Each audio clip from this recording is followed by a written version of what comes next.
உலகெங்கிலும் நடக்கும் முக்கிய நிகழ்வுகளை குறுஞ்செய்தி வடிவத்தில் தெரிந்து கொள்ள ஆதன் செயலியை டவுன்லோட் செய்யுங்கள். ஆதன் செயலியை டவுன்லோட் செய்ய டிஸ்கிரிப்ஷனில் உள்ள லிங்கை கிளிக் செய்யவும்.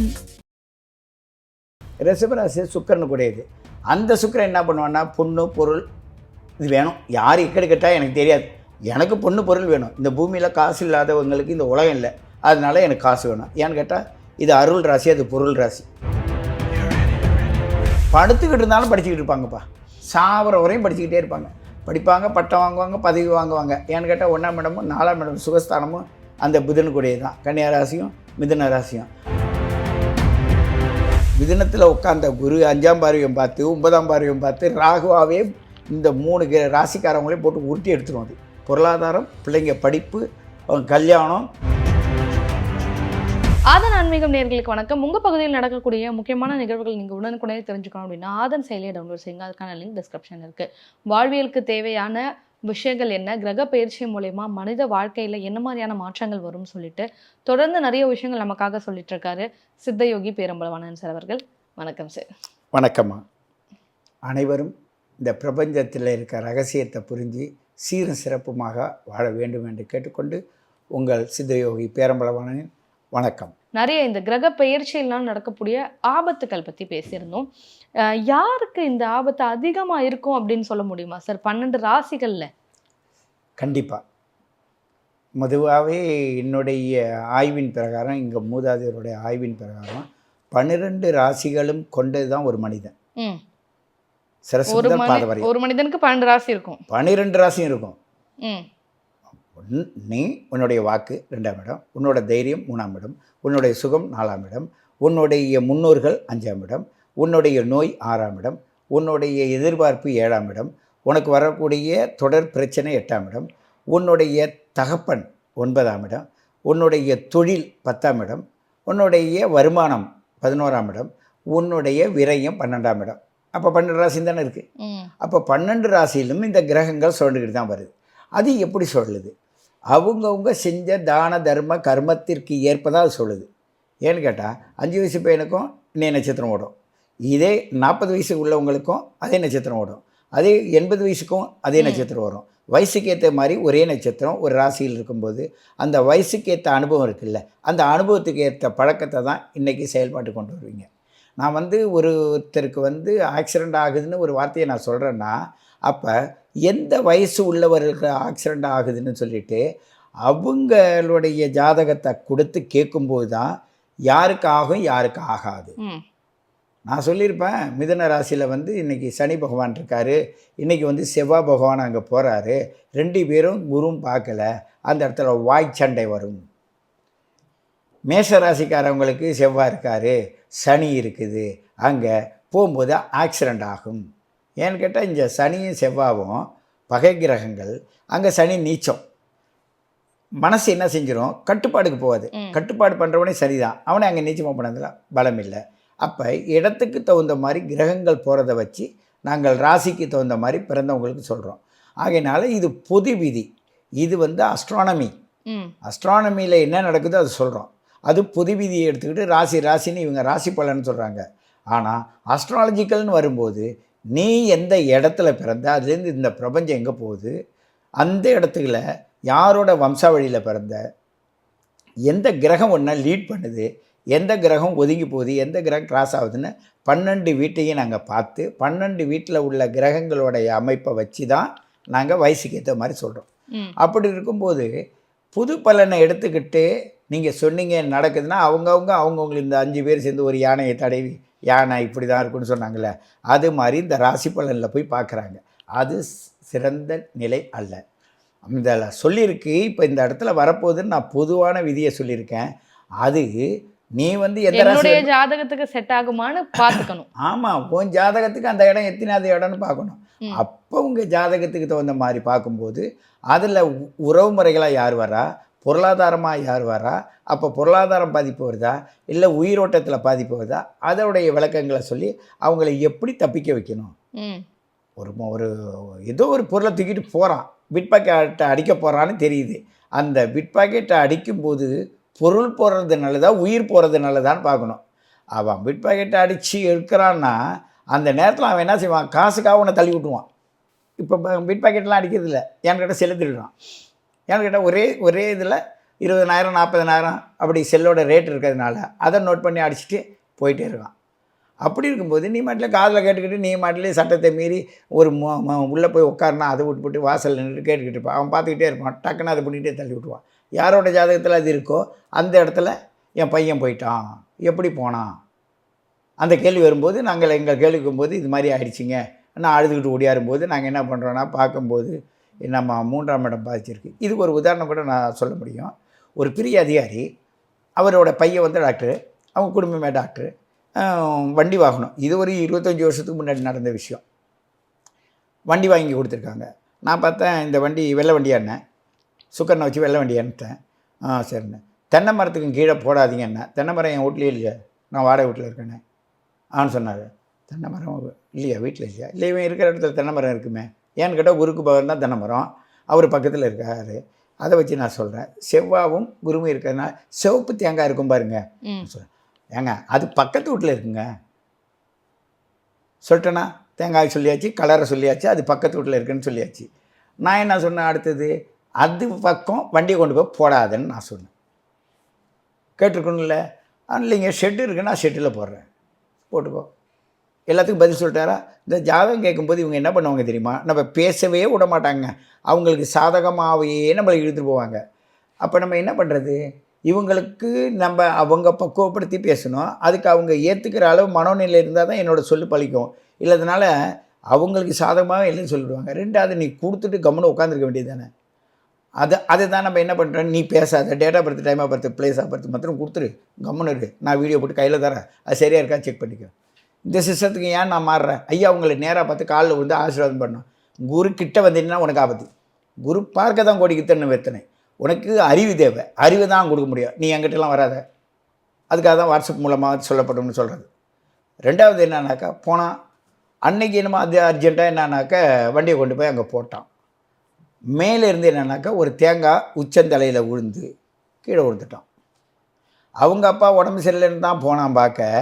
அவர் பெரிய ஒரு அதிகாரி. அவரை பார்க்க இவன் போய் இவன் உயிரே போயிட்டு, இவன் விழுந்துட்டான்னொன்னே அவர் படுத்திருந்தார்ல, அவர் ஜாதக விதி நல்லா இருந்துச்சு, இவன் ஜாதக விதி கீழே போச்சு. அந்த செவ்வாய் மண்டையில் விழுந்து கீழே விழுந்துட்டான். அவர் வந்தார். உடனே ஆம்புலன்ஸ் எல்லாம் போட்டு தூக்கி இவரை ஆஸ்பத்திரிக்கு அழைச்சிட்டு வர்றதுக்காக அவரை கூப்பிட்டா அவன் மண்டை போச்சுன்னு சொல்லிட்டு இவர் தூக்கிட்டு போய் ஆஸ்பத்திரியில் பார்த்தா எனக்கு 10 நாளாக தேடினாரு, நான் கிடைக்கல. அப்புறமேல கூப்பிட்டு நான் போனேன், இது மாதிரி ஐயா தேடி இருந்தாலும் நான் போனேன், என்ன விஷயம்னா அழுகுறார், கண்டுபிடிச்சிட்டு அழுகுறார். நீங்கள் சொல்லும் போது நான் உணர்ந்தேன், ஆனால் எனக்கு அந்த உணர்கிற தன்மை இல்லை. பையன் ஆசைப்பட்டான், அவன் வந்து கார்லேயே போகிறான், கார்லேயே வரான், சரி வண்டியும் பொழுதுபோக்கு இருக்கட்டுமேன்னு சொல்லிட்டு தான் நான் வண்டியை வாங்கி தந்தேன் அண்ணா. அப்போது ஒரு சம்பவம் வரும் முன் நம்ம காத்தா கூட இயற்கை செஞ்ச தவ பயன் இருக்குல்ல, அது வேலையை காட்டும். படித்து வேலைக்கு போய் ஒரு இடத்துல தொழிலில் அமர்ந்து அவனுக்கு திருப்தி கொடுக்குற நேரத்தில் அவரை ஏன் இழக்கிறேன்? பூர்வ புண்ணியானம் 5ஆம் இடம். இந்த 5ஆம் இடத்தோட இது ஹார்ட், உன்னுடைய இருதயம் இருக்குல்ல, அது 5ஆம் இடம். உடல் உறுப்புகள்லேயே கண் பார்வை 2ம், ஒரு பார்வை வந்து உன்னுடைய தனஸ்தானம் 2ஆம் இடம், இன்னொரு பார்வை வந்து விரயம் 12ஆம் இடம். பாரபட்சமாக விரை செஞ்சுனா கண்ணு போயிடும். அதிகப்படியான செய்யாதன்னு சொன்னால் அதை கேட்காத மீறிக்கிட்டு செஞ்சுனா கண்ணு போயிடும். அடுத்தது காதுகள் 2ம் 3ஆம் இடம். இசை இப்பெல்லாம் பாருங்கள், எல்லாம் காதில் சொருகிட்டு இருக்காங்க. இதுக்கு முன்னாடி தாத்தா பாட்டி காலத்திலலாம் வச்சுக்கிட்டாங்களா? இது தேவையா? உனக்கு நல்லா தானே செவிப்பாறை இருக்குது, அதில் வைக்கிறாங்க. வானமண்டலத்தில் டமால் டிமில்னா காது போய்டும். எல்லாரும் உனக்கு சொல்லிட்டு தான் இருக்காங்க, கேட்குறீங்களா? வச்சுக்கிட்டு இருக்க. ஏன் நல்லா இருக்கிற காதுக்கு ஏன் அடுத்தவங்கள டிஸ்டர்ப் பண்ணாது. உன்னையவும் பயணத்தில் அதை போட சொன்னான். பயணம் என்பது சிறு பயணம் என்பது 3ஆம் இடம் தான், காது 3ஆம் இடம் தான். பயணம் என்பது நீ பயணிப்பது, அது வாழ்க்கையாக இருக்குது. உன் காது உன்னோடு இருக்குது, அதில் இருக்குது. இது மாதிரி தன்னுடைய உடல் உறுப்புகளுக்கும் அந்த 12 ராசிக்கும் இருப்பதனால அப்போது இன்றைக்கி இருக்கிற மேஜர் கிரகமோ எந்த கிரகமோ இந்த 9 கிரகங்கள் எங்கெங்கே போகுது. நவக்கோள்களை ஆள்வது 9ஆம் கிரகம். அதே நேரத்தில் நவத்வாரங்கள் ஒரு சரீரத்தில் இருக்குது, அந்த சரீரத்தை ஆள்வதும் அந்த நவக்கோள்கள் தான். இந்த நுட்பமான சயின்டிஃபிக்குமா, இது ரொம்ப நுட்பமானது. அதுக்காக தான் அந்த காலத்திலலாம் ஒரு குருகுலம், தாய் தந்தையர், ஒரு இடத்துக்கு போய் படிக்க வைக்கிறது எல்லாம் பண்ணால் படிக்கும்போதும் படுத்திருக்கு, ராத்திரி ஆனாலும் படுத்திருக்கு, வேலை செய்யும்போதும் படுத்திருக்கு. படுத்துக்கிட்டே எல்லாம் பண்ணா உன் உடம்பு என்ன ஆகும்? ஆர்டர் பண்ணி சாப்பிட்றது அப்படியெல்லாம் பண்ணும்போது ஏகப்பட்ட பிரச்சனைகளை நான் உள்நாட்டிலையும் சரி வெளிநாட்டிலையும் சரி அப்படி நான் அனுபவிக்கிறத பார்க்கும்போது அந்த கர்மா இருக்குல்ல, நம்ம ஓரளவு தாங்க முடியும். நான் இன்றைக்கி உங்கள் முன்னாடி பேசுகிறேன்னா, நான் அந்த காலங்களுக்கு என்ன பண்ணிட்டேன்னா, நான் அந்த நெறிமுறைகளை விடிய காலையில் 2:30 மணி 3 மணிக்கெல்லாம் எழுவோம் உட்காந்துடுறேன் தவத்தில்.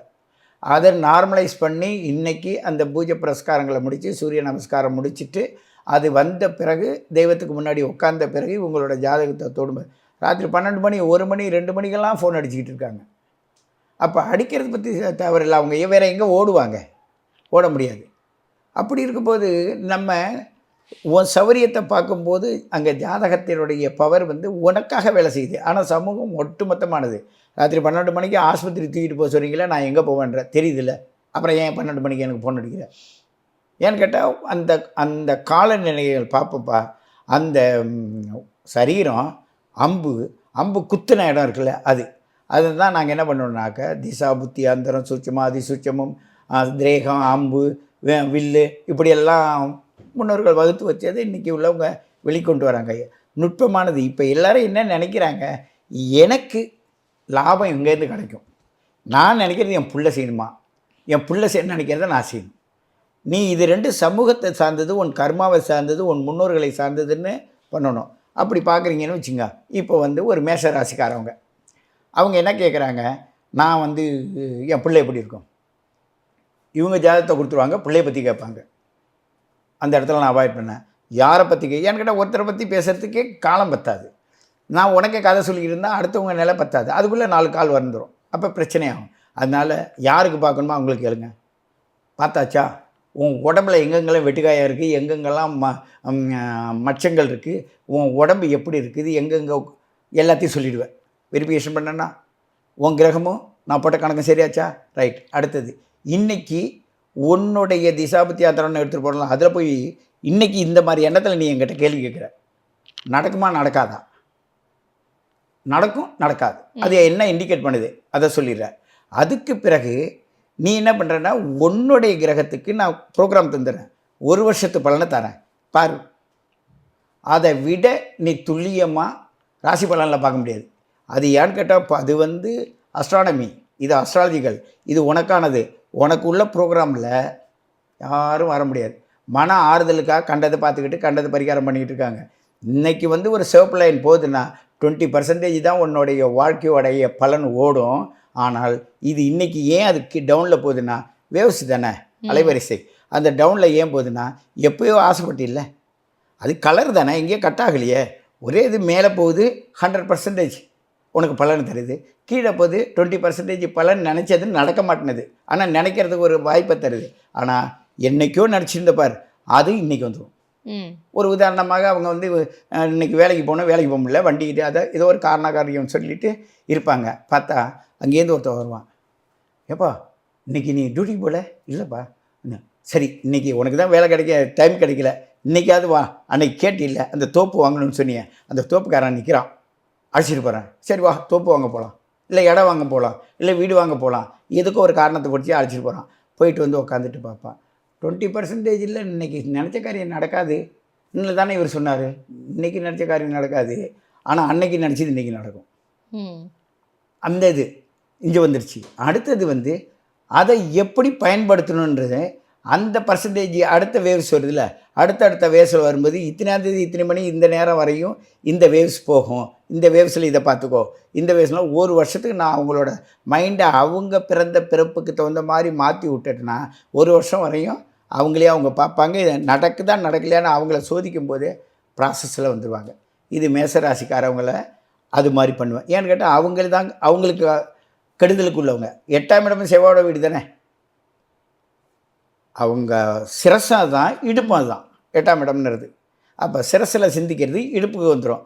இடுப்புக்கு வரும்போது அவங்க என்ன பண்ணுவாங்க, உட்கார்ற அந்தஸ்து கௌரவம் அதுக்குள்ள நிலையை தானே அவங்க பார்ப்பாங்க. அதிகாரம், இது செவ்வாயோட வீடாச்சே. அந்த தன்மையில் வருவாங்க. அப்படியே ரிஷப ராசிக்கு வாங்க. ரிஷப ராசி சுக்கிரனு கூடியது. அந்த சுக்கிரன் என்ன பண்ணுவான்னா, பொண்ணு பொருள் இது வேணும். யார் எக்கடி கேட்டால் எனக்கு தெரியாது, எனக்கு பொண்ணு பொருள் வேணும். இந்த பூமியில் காசு இல்லாதவங்களுக்கு இந்த உலகம் இல்லை, அதனால எனக்கு காசு வேணும். ஏன்னு கேட்டால் இது அருள் ராசி, அது பொருள் ராசி. அப்போ அவங்க என்ன பண்ணா, அந்த வீட்டு அதிபதி எங்கே இருக்கான்னு பார்க்கணும். அந்த வீட்டு அதிபதி எங்கேயோ இருக்கான்.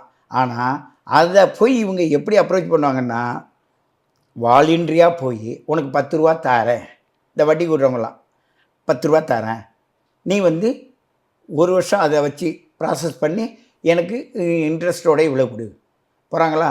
இப்போ இவன் சும்மா இருந்த காசை கொண்டு போய் வேறு யாருக்கோ கொடுக்க போகிறான்னா, இந்த பேங்கில் வேலை செய்கிறவங்க இவங்கெல்லாம் இந்த பொருளாதாரத்துக்காக அலைகிறவங்கெல்லாம் எப்படி இருப்பாங்க, இவங்க என்னாச்சுன்னா 6ஆம் இடம் இவங்களுது. எதிரியை தேடி போய் கொடுத்துட்டு நான் கொடுத்தேன் வரலன்னு லோடு போடுவாங்க. ஒரு கட்டுப்பாடு இருக்காது, ஒரு நல்லது இருக்குது. இதுக்கு 2ஆம் இடமும் அந்த செவ்வாய் தான், 7ஆம் இடமும் செவ்வாய் தான். அதுக்கு 8ஆம் இடம் இது துளாராசிக்கு இதாகிடுது, ரிஷபத்துக்கு இது 6ஆம் இடமாக மாறிடுது. அப்போது இந்த 2க்கும் இந்த 7க்கும் உடையவனா அதே சுக்கிரன் தானே. அப்போ நீங்கள் பார்த்தீங்கன்னா தனக்கு தானே அதை கெடுதல் பண்ணுது, அவங்களும் அவதிப்படுறாங்க. அடுத்தது மிதுனத்துக்கு போவோம். மிதுன ராசி புதன், அறிவு சார்ந்தனுக்கு நீ படுத்துக்கிட்டு இருந்தாலும் படிச்சுக்கிட்டு இருப்பாங்கப்பா, சாவர வரையும் படிச்சுக்கிட்டே இருப்பாங்க. படிப்பாங்க, பட்டம் வாங்குவாங்க, பதவி வாங்குவாங்க. ஏன்னு கேட்டால் 1ஆம் இடமும் 4ஆம் இடமும் சுகஸ்தானமும் அந்த புதனுக்குடையே தான். கன்னியா ராசியும் மிதுன ராசியும். அவங்க அந்த புதன் எங்கே போயிருந்தாலும் சரி, நல்லா இருந்தாலும் சரி, கெட்டு போனாலும் சரி, பலனை தரும். அதே சிம்ம ராசிக்காரவங்களாக இருக்கான்னு வச்சுக்க, அவன் அதிகாரத்துக்குடைய சூரியன் வருவான் மறைஞ்சிருவான். அவன் என்ன நினச்சானோ அதை அப்படியே செஞ்சான்னா அவன் சொன்னதை செய்வான், அவன் ராஜா. செய்கிறேன்னு சொல்லிட்டான்னா இவன் செய்ய மாட்டான், செவ்வாய் விட்டு செய்ய சொல்லுவான், அவன் மந்திரி. அவன் என்னன்னாக்க திறமைசாலி, ஐயாட்ட போகாத ஆனால் தடுத்துருவான். இவன் போகும்போது ஐயாட்ட இந்த இதை கொடுக்கணும், சரி வாங்கி கையில் கொடுத்துட்டு போயிடுவான். வாங்கி கையில் கொடுத்துட்டான், ஐயாட்ட கொடுத்தனேன்னு இவன் கேட்டுக்கிட்டு இருப்பான். அவன் வந்து இரு நான் ப்ராசஸ் பண்ணுறேன், அவன் புதன்கிட்ட கொடுப்பான், புதன் சுக்கிரன்கிட்ட கேட்பான். இப்படி ஒரு கணக்கியெல்லாம் இயற்கை பண்ணிக்கிட்டு இருக்கு. இந்த ப்ராசஸில் இவன் போனான்ல, சூரியனை பார்த்துட்டு திரும்பி வந்துடுவான். அதுக்கு தான் காலையில் சூரிய நமஸ்காரம் பண்ணுங்க. அந்த இயற்கையில் அந்த சூரிய அதிகாரத்துக்குள்ளே வந்துட்டா நீ எட்டியாவது நான் அவனும் சூரியன் நீயும் சூரியனாக இருப்ப, தம்பிங்க வா நீ இங்கே நிற்கிற, உனக்கு என்ன வேணும் ஆனும்போது இவன் கூட்டு கொடுப்பான்.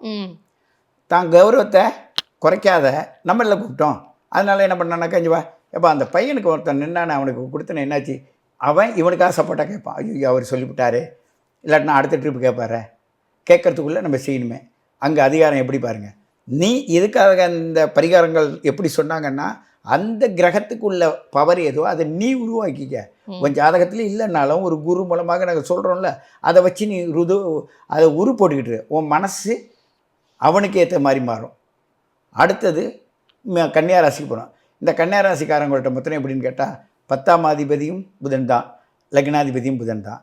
இவங்களை நாடி போய் நீ எது கேட்டாலும் அவங்க சாப்பிட்றத விட்டுட்டு ஓடி போய் இவங்க எல்லாம் செய்வாங்க கன்னியா ராசிக்காரவங்க. அதனால் செஞ்சுட்டு என்ன வாங்குவாங்க, கெட்ட பேர் வாங்கிக்குவாங்க. இவங்களே செய்யணும்னு சொல்லுவாங்க. என்னம்மா நேரம் ஆச்சு நீ செய்கிறேன்னு சொல்லிட்டு ஏமா இப்படி இருக்கேன், அதுக்காக போராடி இருக்கேன் ராத்திரி பகல் தூங்காமல். ஆனால் இது வார்த்தை சொல்லலாம், இஷ்டம் இருந்தால் செய்ய, இல்லாட்டினா விட்டுருமா, ஏமா என்ன வேறு அலைய விட்ற, இதோட கருமை வேணால் இதை பிடிச்சி அலைய விடும். ஆனால் அவங்க என்ன செய்வாங்க, இது அலைய விடுதுன்னு நினச்சிக்குவாங்க. இது மாதிரி இண்டிவிஜுவலாக இருக்கிற பிரச்சனையும் அந்த கன்னியா ராசிக்காரவங்க அனுபவிப்பாங்க. அதுக்கு அவங்களுக்கு கர்மத்தில் போய் உட்காந்துருச்சு, தர்மத்தில் போய் உட்காந்து தர்ம கர்மத்துக்கு உடையது 2க்கு உடையவனும் 9க்கு உடையவனும் இந்த தர்ம கர்மாதிபதி யோகம் அந்த புதனும் சுக்கரனும் எப்படி இருக்கானோ அதை பொறுத்து தான் இவங்களோட வாழ்க்கை. இந்த துளாராசிக்காரவங்க ஏன்னு கேட்டால் சுக்கரனோட அதிகத்தில் உள்ளவங்க. அடுத்தது ரிஷபராசிக்காரவங்க ஏன்னு கேட்டால் அவங்க பொருளாதாரத்துக்காகவே பிறந்தவங்க. துலாமும் இதுவும் பொருளாதார பிரச்சனை தான் துளாராசிக்காரவங்க அவஸ்தப்பட போகிறாங்க. ஏன்னு கேட்டால் சனியும் அந்த ராகு இந்த குரு 3 பேரோட ப்ராசஸ். அப்போ குரு பார்த்துருக்கு 5ஆம் பாருங்க பார்க்குது, எங்கேருந்து பார்க்குது, ராகுவோட உட்காந்துட்டு பார்க்குது. அது ராகுவாக மாறி போச்சு. இது அது எங்கெங்கே பார்க்குறதுலாம் ராகு மாதிரி ஆக்டிவேட் பண்ண ஆரம்பிச்சிடும், செமத்தியாக மாட்டுறாங்களா. அப்போ 9ஆம் பார்வையாக ராகு இருந்தது. மிதுனத்தில் உட்காந்த குரு 5ஆம் பார்வையும் பார்த்து 9ஆம் பார்வையும் பார்த்து ராகுவாகவே இந்த 3 ராசிக்காரவங்களையும் போட்டு உருட்டி எடுத்துடும். அது பொருளாதாரம், பிள்ளைங்க படிப்பு, கல்யாணம், இந்த சமூக ரீதியாக அதுக்கு தான் தங்க விலை ஏறுன்றாங்க பாருங்கள். இதுதான் முதல்ல குழந்தை சரியான முறையில் ஒரு திருமணம் பண்ணவங்க நிலையில் அவங்க ஆன்மாவை சரிப்படுத்தினால் மட்டும்தான் சமூக வளர்ச்சிக்கான குழந்தை பிறக்கும். இப்போ அங்கங்கே என்ன பண்ணுறாங்க, ஒவ்வொரு குழந்தை உற்பத்தி பண்ணுறதுக்குன்னு ஒரு நிலையம் வச்சுட்டாங்க. Fertility centre. இது என்னப்பா தேவையாப்பா? மனுஷனுக்கு மனுஷன் தானப்பா. ஆடு மாடுகள் பண்ணிக்கிட்டே வந்தாங்க, இப்போ மனுஷனுக்கு கொண்டு வந்துட்டாங்க. அப்போ அந்த கிரகங்களை நீ மதிக்கலை, ஒன்றை நீ மதிக்கலை, உன் முன்னோர்களை மதிக்கலைன்னும் போது கிரகம் என்ன பண்ணும்? நீ என்ன விரும்புறியோ அதை கொடுக்கும். கிரகத்திட்ட என்ன வேலைன்னா, நீ என்னவா ஆக நினைக்கிறாயோ அதுதான் ஆகும். நீ என்ன விதைக்கிறியோ அதுதான் அறுவடை பண்ண போகிற. அந்த துலா ராசிக்காரவங்க, விருச்சிக ராசிக்காரவங்க ரொம்ப அற்புதமானவங்க. ஏன் அவங்க அற்புதமானவங்கன்னா, மனுஷன் உயிரோடையும் இருக்கக்கூடாது, சாகவும் கூடாது. பொருள் மீதும் ஆசை இருக்கும், அவங்களுடைய உயிர் மீதும் ஆசை இருக்கும். இது ரெண்டும் எப்படி கிடைக்கும்? ஏன்னு கேட்டால், முதல்ல எடுத்தோடனே அவங்க வந்து அவன் அருள் தரக்கூடியவனாக மாறுறான், இங்கே பொருள் தரக்கூடியவனாக வர்றான். 2 குணமும் அவன்கிட்ட சேர்ந்து இருக்கிறதுனால இதையும் விட்டுக்க மாட்டான், அதையும் விட்டுக்க மாட்டான். 7ஆம் வீடு வந்து ஒரு ராசிக்கு 7ஆம் இடம் தான்ப்பா பரிகார இடம். நான் வந்து உங்கள்கிட்ட பேசும்போது உன்னுடைய எண்ணங்களை எங்கிட்டையும் என்னோடய எண்ணங்களையும் நீங்கள் பரிகாரம் புரிஞ்சுக்கிட்டா, நான் சொன்னது ஒரு வார்த்தை உங்கள்கிட்ட வந்து 2 வார்த்தையே மாறுது. அதான் பரிகாரஸ்தானம். அப்போ அதுக்கு 7ஆம் இடத்துல பார்த்தீங்கன்னா ரிஷபத்துக்கு சுக்கிர வீடு, 2ஆம் இடத்துக்கும் சுக்கிர வீடு. இங்கேருந்து துலாத்துக்கு பார்த்தீங்கன்னா இது 2ஆம் வீடு, 7ஆம் வீடு, செவ்வாய் வீடு. கணவன் மனைவி பிரச்சனை இருக்குப்பா. அது ஏன் இருக்குன்னா, இந்த 1.5 வருஷம் நிறையா கோர்ட்டு கேஸ், நிறையா வம்பு வழக்கு, நிறைய பிரச்சனைகள் தாங்க முடியாது. இந்த ரிஷபத்துக்கும் இந்த துலாத்துக்கும் காரணம் என்னன்னா, மிதுனத்துக்கும் அதே மாதிரி தான். ஏன்னு கேட்டால், குரு நல்லவனாக இருந்தாலும் குருவே போய் மாட்டிக்கிட்டா ராகுகிட்ட. மிருகசிரவம், சித்திரை, அவிட்டம் அந்த 2 பாதி அங்கே போச்சு. அதே மாதிரி திருவாதிரை, சுவாதி, சதயம் ராகுல போய் உட்காந்துருச்சு. அந்த குரு போய் மாட்டியிருக்கிறதுல சாரத்தில் தான் சனியும் உள்ளே போகிறான். சனி வீட்லேயே போகிறான், மாட்டிக்கிட்டானா அதை விட்டுட்டு சனியோட சாரத்தில் தான் சுயசாரத்திலே போகிறான்.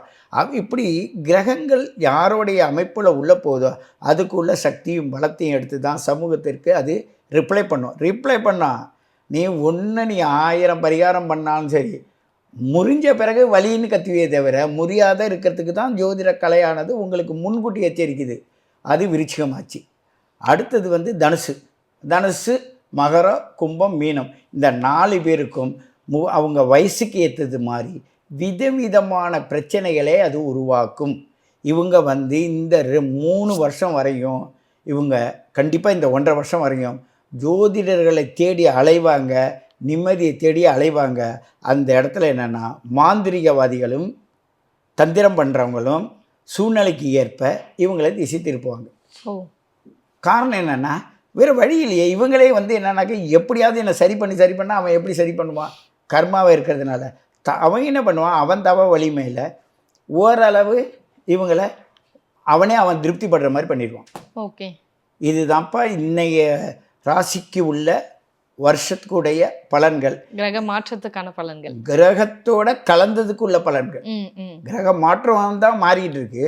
அதோட உன்னோட கிரகம் நீ பிறந்ததில் இந்த பிறந்த நேரத்துக்கு கிரகம் போய் அதோட எப்படி அப்ளை ஆகுதோ அதுக்கு தகுந்த மாதிரி தான் நடக்கும். இதுதான்ப்பா 12 ராசிகளில் விருச்சிகம் வரையும் சொல்லியிருக்கேன்.